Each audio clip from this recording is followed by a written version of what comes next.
Seth Tierney and Hofstra to Bill Tierney and Princeton. Princeton comes in as the number 4.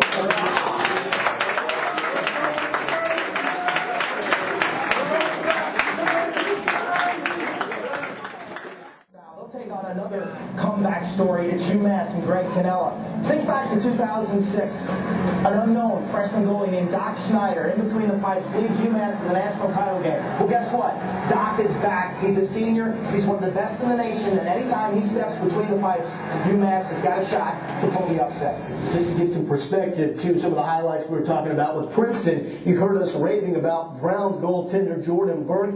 In the season finale, Princeton, 7 straight shots on goal on Jordan Burke in the second quarter of that game, 7 straight goals. So the Tigers squarely in the field of 16. But we have... Well, you just saw the selection. I'm with Coach Cannella now, and it's been a few years, 3 to be exact. You knew your name was going to be called, but what was your feeling when it finally was? It's a great feeling, obviously to be able to practice at this time of year. It's only 16 teams in Division I that are going to be practicing, and be able to play next weekend. It's great for our guys. I'm real happy for them. Talk about the matchup. Princeton, it's been over a decade since you've played them. Do you know a lot about that team Coach Tierney has? Not too much. We saw them on TV earlier against Albany, and they did a pretty good job shooting the ball. I know that. There's some real sharp shooters. Jack McBride's probably going to be a finalist for the Tewaaraton as a sophomore, which is pretty awesome. Mark Kovler is a senior midi who's really lighting it up at this point. And they got a rookie defenseman and freshman goalie, Fiorito, who's obviously done a great job for those guys, kind of solidifying their defense this year. And so, we'll find out a little bit more. Gather up some tapes and watch them as much as we can. You're being modest. You knew more than a little bit about them. We know a little bit. I mean, you just know personnel. You don't know exactly what they do, and that's what you'll get on tape. Back to New Jersey, huh? You have some fond memories recently from this week. Yeah, absolutely. I'm sure the guys from Jersey, Travis and Casey Ron and the rest of them, we're looking forward to this again.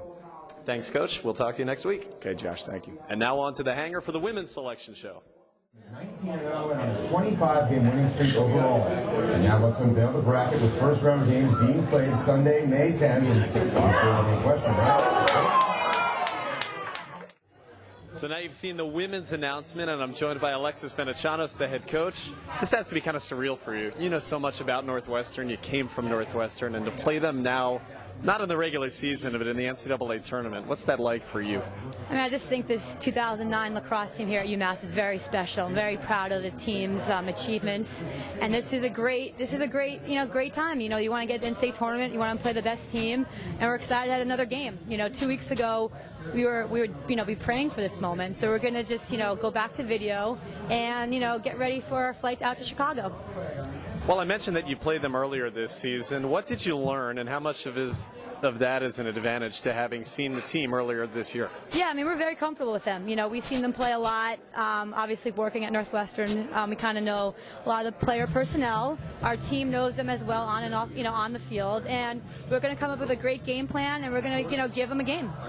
Talk to Coach Kelly Amonte Hiller. Do you talk to her a lot? And now are you getting any kind of side wagers you think that'll be going on? Yeah, it's going to be a great matchup. I have a lot of great memories there with Kelly and Scott and the whole athletic department there. And it's going to be great. You want to play the best, and you want to play against your friends, and we got both. Well, we wish you the best of luck this week, and we'll talk to you soon. All right. Thanks, Josh. Thanks for watching our coverage of both the men's and women's selection shows here tonight, and, of course, all week on UMassathletics.com. We'll have complete coverage as the teams get set for their first round of matchups.